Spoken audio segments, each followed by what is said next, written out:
Section 144 ರಾಜಕೀಯ ಚರ್ಚೆಯನ್ನ ಮಾಡ್ತಾ ಇದ್ವಿ. ನಮ್ಮ ಜೊತೆ ಈಗ ಅಮೀನ್ ಮೊಯ್ಸಿನ್ ಅವರು SDPI ಮುಖಂಡರು, ಮಡಿಕೇರಿ ನಗರಸಭೆ ಸದಸ್ಯರು ಕೂಡ ಹೌದು. ಅವ್ರು ಜಾಯ್ನ್ ಆಗ್ತಾ ಇದ್ದಾರೆ. ನಮಸ್ಕಾರ ಅಮೀನ್ ಅವರೇ, ಲೇಟ್ ಆಗಿ ಎಂಟ್ರಿ ಆಗಿದ್ದೀರಾ, ಆದ್ರೂ ಕೂಡ ಪ್ರೆಸೆಂಟ್ ಇರುವಂತ ಸಿಚುಯೇಷನ್ ನಾವು ನೋಡ್ತಾ ಇದ್ವಿ ಕೊಡಗಿನಲ್ಲಿ. ಇಲ್ಲಿ ಮೇನ್ ಆಗಿ ಎಲ್ಲಾದ್ರೂ ಒಂದು ಗಲಭೆ ಆಯ್ತು, ಗಲಾಟೆ ಆಯ್ತು ದೊಡ್ಡ ಮಟ್ಟದಲ್ಲಿ. ನನ್ನ ವಾಯ್ಸ್ ಕೇಳಿಸ್ತಾ ಇದೆಯಾ ಈಗ ಅಮೀನ್ ಅವರೇ? ಎಸ್, ಎಲ್ಲಾದ್ರೂ ಗಲಾಟೆ ಏನಾದ್ರೂ ಆದಂತ ಸಂದರ್ಭದಲ್ಲಿ, ನಿಷೇಧಾಜ್ಞೆ ಏರ್ದಂತ ಸಂದರ್ಭದಲ್ಲಿ ಏನ್ ಕಾರಣ ಅಂತ ಹುಡುಕ್ತಾ ಹೋದ್ರೆ PFI SDPI ಅವ್ರು ಏನಾದ್ರೂ ಅಹಿತಕರ ಘಟನೆ ಆಗ್ಬಿಡುತ್ತೆ ಅವರಿಂದಾಗಿ ಅನ್ನುವಂತ ಕಾರಣಗಳನ್ನು ಕೊಡ್ಲಾಗತ್ತೆ. ಏನ್ ಆಕ್ಚುಲಿ ಈ ಸಂಘಟನೆಗಳೇ ಯಾಕೆ ಯಾವಾಗ್ಲೂ ಟಾರ್ಗೆಟ್ ಆಗ್ತವೆ? ಹಲೋ ಅಮೀನ್, ನನ್ ಧ್ವನಿ ಕೇಳಿಸ್ತಾ ಇದ್ಯಾ? ಈ ಕೇಳಿಸುತ್ತೆ ಸರ್, ಕೇಳಿಸ್ತಾ ಇದೆ. ಯಾಕೆ SDPI PFI ಯಾವಾಗ್ಲೂ ಟಾರ್ಗೆಟ್ ಆಗುತ್ತೆ? ರಾಜಕೀಯ ಪಕ್ಷಗಳಿಗೆ ನೀವುಗಳೇ ಯಾಕೆ ಅಸ್ತ್ರ ಆಗ್ತಿದ್ದೀರಾ?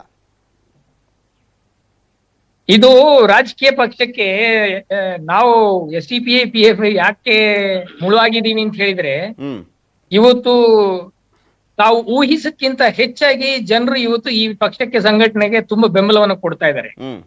ಜನರ ಏನು ಬಹು ವರ್ಷಗಳ ನಿರೀಕ್ಷೆ ಇತ್ತು, ಅವರ ಸಮಸ್ಯೆಗಳಿಗೆ ಸರಿಯಾದಂತಹ ಒಂದು ಸಕಾರಾತ್ಮಕ ಸ್ಪಂದನೆಗಳು ಯಾವುದೇ ರಾಜಕೀಯ ಪಕ್ಷಗಳಿಂದ ಇರಲಿಲ್ಲ. ರಾಜಕೀಯ ಪಕ್ಷ ದ್ವೇಷ ವೈಷಮ್ಯ ಭಾವನೆಗಳನ್ನ ಕೆರಳಿಸೋದು, ರಾಜಕೀಯ ದಾಳಗಳನ್ನ ಹಾಕಿ ಸಮಾಜದಲ್ಲಿ ಒಡಕು ಹುಟ್ಟಿಸುವಂತಹ ಕೆಲಸ ಮಾಡ್ತು. ಇವತ್ತು ಸಮಾಜದಲ್ಲಿ ಅತ್ಯಂತ ಪ್ರಗತಿದಾಯಕ ದತ್ತ ಇವತ್ತು ಈ ಒಂದು ಪಕ್ಷ ಸಾಗ್ತಾ ಇರೋದ್ರಿಂದ ಇವತ್ತು ನಮ್ಮ ಬೆಳವಣಿಗೆ ಇವತ್ತು ಅಲ್ಪಾವಧಿಯಲ್ಲಿ ನಿರೀಕ್ಷೆಗೂ ಮೀರಿ ಇವತ್ತು ಜನ ಮೆಚ್ಚುಗೆಯನ್ನ ಪಡ್ಕೊಂಡಿದೆ. ಈ ನಿಟ್ಟಿನಲ್ಲಿ ಇದರ ಮೇಲೆ ಸುಳ್ಳು ಆರೋಪಗಳನ್ನ ಮಾಡ್ತಾ ಇದ್ದಾರೆ. ರಾಜಕೀಯ ಪಕ್ಷಗಳ ಆರೋಪದ ಹಿನ್ನೆಲೆಯಲ್ಲಿ ನಿಮ್ಗೊಂದು ಪ್ರಶ್ನೆ ಕೇಳ್ತಾ ಇದ್ದೀನಿ, ನೀವು ಯಾರು ಬಿ ಟೀಮು ಅಂತ?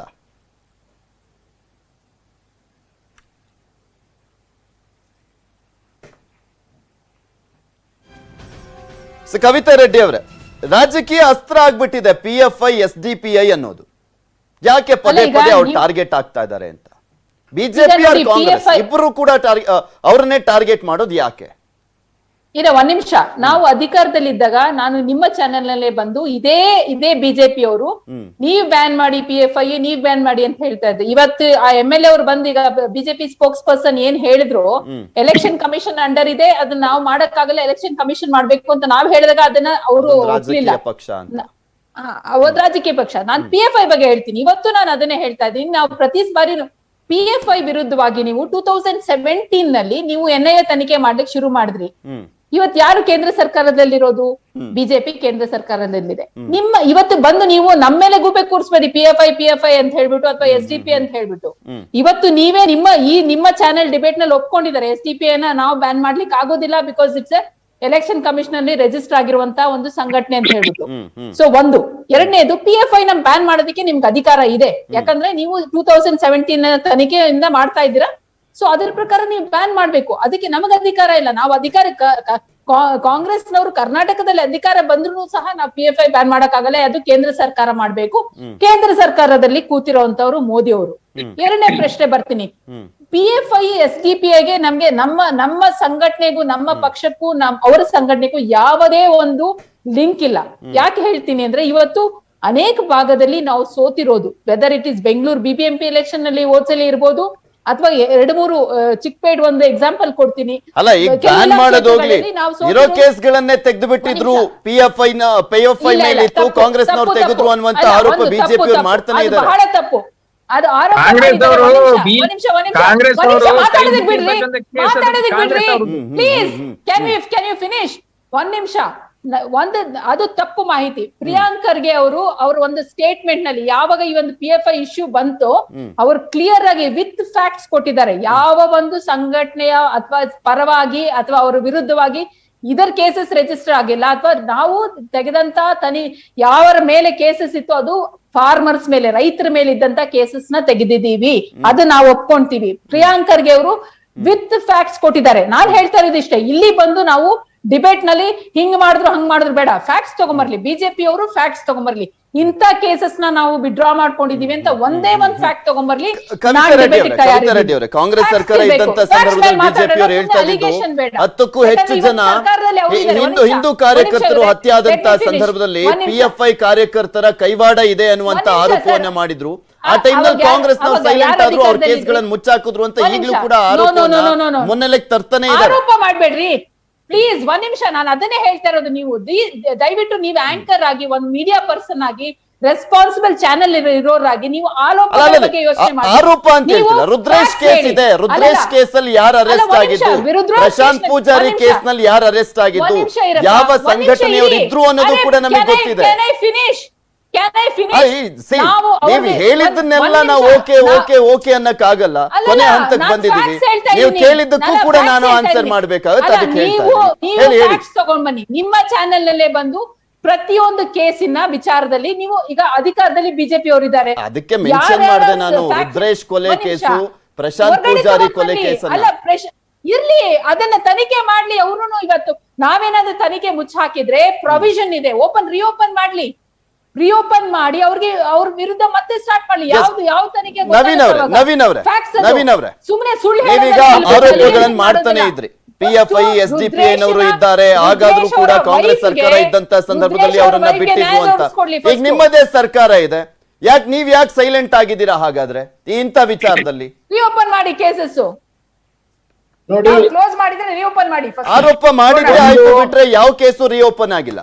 ಅಲ್ಲಲ್ಲ, ಒಂದು ಈಗ ಏನು ಕಾಂಗ್ರೆಸ್ ವಕ್ತಾರರು ಹೇಳ್ತಾ ಇದಾರೆ, ನಾವು 1600 ಜನನ್ನ ಏನು ಕೇಸ್ಗಳಿಂದ ಖುಲಾಸೆ ಮಾಡಿದ್ವಿ, ಅವರು ರೈತರು ಅಂತ ಹೇಳ್ಬಿಟ್ಟ. ಅವರು ರೈತರ ಮೇಲೆ ಕೇಸನ್ನ ವಾಪಸ್ ತೆಗ್ದಿದ್ದು ಅಂತ ಹೇಳ್ಬಿಟ್ಟು. ಅಣ್ಣ, ನಿಮ್ಗೆ ತಾಕತ್ತಿದ್ರೆ ಲಿಸ್ಟ್ ತಗೊಂಬನ್ನಿ.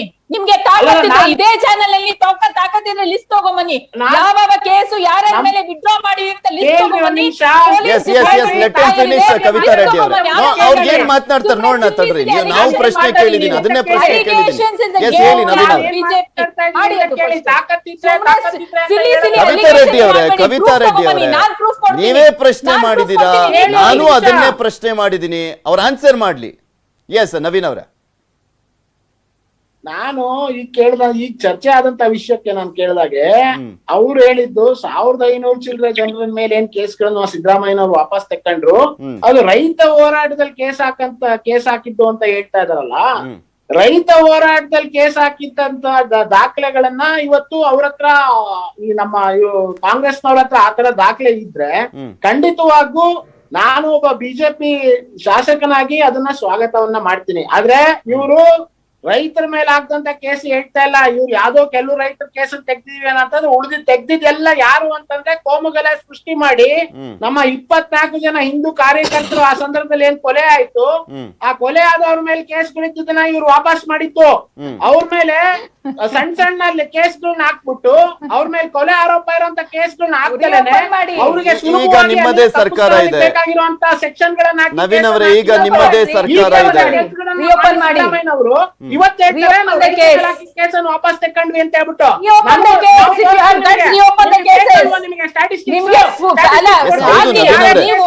ನವೀನ್ ಅವರೇ, ಹೌದು 1500 ನೀವು ಹೇಳ್ತಾ ಇದ್ದೀರಾ, ಸಾಕಷ್ಟು ಕೇಸ್ಗಳಲ್ಲಿ ಮುಚ್ಚಾಕೊಂಡಿದ್ದಾರೆ ಅಂತ ಹೇಳ್ತಾ ಇದ್ದೀರಾ. ಯಾಕೆ ರೀಓಪನ್ ಮಾಡ್ತಾ ಆ ಕೇಸ್ ಮತ್ತೆ ಮರು ತನಿಖೆ ಮಾಡಬಾರ್ದು?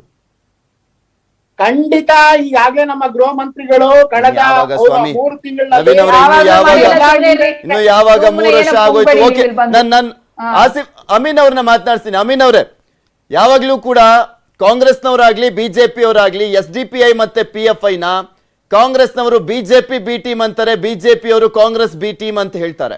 ಇನ್ನ ಕೆಲವರು ಇಲ್ಲ, ಇದೊಂದು ರೀತಿಯಾದಂತ ಭಯೋತ್ಪಾದಕ ಸಂಘಟನೆಗಳು ಅನ್ನುವ ರೀತಿಯಲ್ಲಿ ಬಿಂಬಿಸ್ತಾ ಇರ್ತಾರೆ. ಸರ್, ನಾವು ಯಾವ ಬಿ ಟೀಮು ಅಲ್ಲ. ಮೊದಲನೇದಾಗಿ ನಾವು ಯಾವ ಬಿ ಟೀಮು ಅಲ್ಲ. ಮೊದಲನೇದಾಗಿ ನಮ್ಮ ಯಾವ ಕೇಸನ್ನ ಯಾವ ಆಡಳಿತ ಪಕ್ಷದ ಕೃಪಾ ಕಟಾಕ್ಷೆಯಲ್ಲಿ ಯಾವ ಕೇಸನ್ನು ತೆಗೆಯಲಿಲ್ಲ. ನಮ್ಮ ಎಲ್ಲಾ ಕೇಸುಗಳನ್ನ ಕಾನೂನುಬದ್ಧವಾಗಿ ನ್ಯಾಯಾಲಯದಲ್ಲಿ ಹೋರಾಟ ಮಾಡಿ ನಾವು ಅದನ್ನ ಅಚೀಸಿ ಇರತಕ್ಕಂಥದ್ದು. ಇವತ್ತಿನವರೆಗೆ ಆರೋಪಗಳು ಯಾವಾಗಲೂ ನಿಮ್ಮ ಮೇಲೆ ಬರುತ್ತಲ್ಲ ಅಂತ ಆರೋಪಗಳು ನಮ್ಮ ಮೇಲೆ ಯಾಕೆ ಬರುತ್ತೆ ಅಂತ ಹೇಳಿದ್ರೆ ನಾವು ಈ ಬಹಳ ಸಂವಿಧಾನಾತ್ಮಕವಾಗಿ ಶೋಷಿತ ವರ್ಗದ ಪರವಾಗಿ ಈ ದೇಶದಲ್ಲಿ ಕಾನೂನುಬದ್ಧವಾಗಿ ಕೆಲಸ ಮಾಡ್ತಾ ಇದ್ದೇವೆ. ನಿರೀಕ್ಷೆಗೂ ಮೀರಿ ಇವತ್ತು ನಮ್ಮ ಪ್ರಗತಿ ಇವತ್ತು ದಾಪುಗಾಲು ವಿಶಿಷ್ಟ ಮಟ್ಟಕ್ಕೆ ಇವತ್ತು ಉತ್ತುಂಗ ಏರಿದೆ. ಇದನ್ನು ಸಹಿಸ್ಲಿಕ್ಕೆ ಆಗ್ತಾ ಇಲ್ಲ. ಸಾಮಾಜಿಕ, ರಾಜಕೀಯ, ಶೈಕ್ಷಣಿಕ ಎಲ್ಲ ಕ್ಷೇತ್ರಗಳಲ್ಲೂ ಇವತ್ತು ಜನಪರವಾಗಿರ್ತಕ್ಕಂತಹ ಚಿಂತನೆಯೊಂದಿಗೆ ನಾವು ಬಹಳ ಯಶಸ್ಸನ್ನ ಕಂಡಿದ್ದೇವೆ. ಇವತ್ತು ನಮ್ಮ ಕೇಸುಗಳನ್ನ ಏನು ಇವ್ರು ಕೈ ಬಿಡ್ಲಿಲ್ಲ. ಇವ್ರು ಮಾಡಿರ್ತಕ್ಕಂಥ ಅತ್ಯಂತ ಹೀನಾಯ ಘಟನೆ ದಕ್ಷಿಣ ಕನ್ನಡದಲ್ಲಿ ನೈತಿಕ ಪೊಲೀಸ್ ಗಿರಿಯನ್ನ ವಿದ್ಯಾರ್ಥಿಗಳ ಮೇಲೆ ಮಾಡಿದಾಗ ಬಸವರಾಜ ಬೊಮ್ಮಾಯಿ ಅವರಲ್ಲಿ ಹೋಗಿ ಏನ್ ಹೇಳಿತು, ಆಕ್ಷನ್ಗೆ ರಿಯಾಕ್ಷನ್ ಮಾಡಿ, ನೀವು ಆಕ್ಷನ್ಗೆ ರಿಯಾಕ್ಷನ್ ಇರುತ್ತೆ, ನೀವು ಎಂತ ಗಂಭೀರ ಕೇಸ್ಗಳನ್ನ ಮಾಡಿದ್ರು ಕೂಡ ಅದನ್ನ ನಾವು ಕ್ಯಾಬಿನೆಟ್ ನಲ್ಲಿ ಇಟ್ಟು ಕೈ ಬಿಡ್ತೇವೆ ಯಾರು ಕೊಟ್ಟಿತ್ತು? ಬಸವರಾಜ ಬೊಮ್ಮಾಯಿ ಅವರು ಕೊಟ್ಟಿತ್ತು. ಮೊನ್ನೆ ಡಿಜಿಪಿ ಅವರ ಅಬ್ಜೆಕ್ಷನ್ ಇದ್ರೂ ಕೂಡ ಅವರು ಕ್ಯಾಬಿನೆಟ್ ಅಲ್ಲಿ ಕೂತು ಅವರ ಕೇಸ್ಗಳನ್ನ ವಿಡ್ರಾ ಮಾಡಿದ್ರಲ್ಲ, ಯಾವ ರೀತಿಯಲ್ಲಿ ಮಾಡಿದ್ರು? ಹೀನಾಯ ಗಂಭೀರ ಕೇಸ್ಗಳನ್ನ ವಿಡ್ರಾ ಮಾಡ್ತಾರೆ. ಯಾರ ಕೃಪಾ ಕಟಾಕ್ಷ ಮೇಲೆ ನಾವು ಯಾವ ಭೀತಿನೂ ಇಲ್ಲ. ನಾವು ಸಂವಿಧಾನಬದ್ಧವಾಗಿ ಕೆಲಸ ಮಾಡ್ತಾ ಇದೀವಿ. ನಿರೀಕ್ಷೆಗೂ ಮೀರಿ ಇವತ್ತು ಜನ ಬೆಂಬಲವನ್ನ ಪಡ್ಕೊಂಡಿದೀವಿ. ಮಡಿಕೇರಿಯಲ್ಲಿ ಆಗಿರ್ತಕ್ಕಂಥ ಈಗ ಏನು ಇವತ್ತು ನಿಷೇಧಾಜ್ಞೆ ಇದೆ, ಆ ನಿಷೇಧಾಜ್ಞೆಯ ಮೇಲೂ ಕೂಡ ನಮ್ಮನ್ನ ಎಳೆದು ತರ್ತಾ ಇದ್ದಾರೆ. ನಮ್ಮನ್ನ ಯಾಕೆ ಎಳೆದು ತರ್ತಾ ಇದ್ದಾರೆ? ರಾಜಕೀಯವಾಗಿ ಆರೋಪ ಮಾಡ್ಕೊಂಡು ಹೋಗ್ಬೇಕು, ಆರೋಪ ಮಾಡ್ಕೊಂಡು ಹೋಗ್ತಾ ಇದ್ದಾರೆ ಅಂತ ಹೇಳ್ತಾ ಇದ್ದೀರಾ. ಥ್ಯಾಂಕ್ ಯು ಅಮೀನ್ ಅವರೇ, ಹಾಗೆ ನವೀನ್ ಅವರೇ ಮತ್ತೆ ಕವಿತಾ ರೆಡ್ಡಿ ಅವರೇ ಇಷ್ಟೋ ತನಕ ನಮ್ ಜೊತೆ ಚರ್ಚೆಯಲ್ಲಿ ಭಾಗಿಯಾಗಿದ್ದಕ್ಕೆ. ಇದು ಇವತ್ತಿನ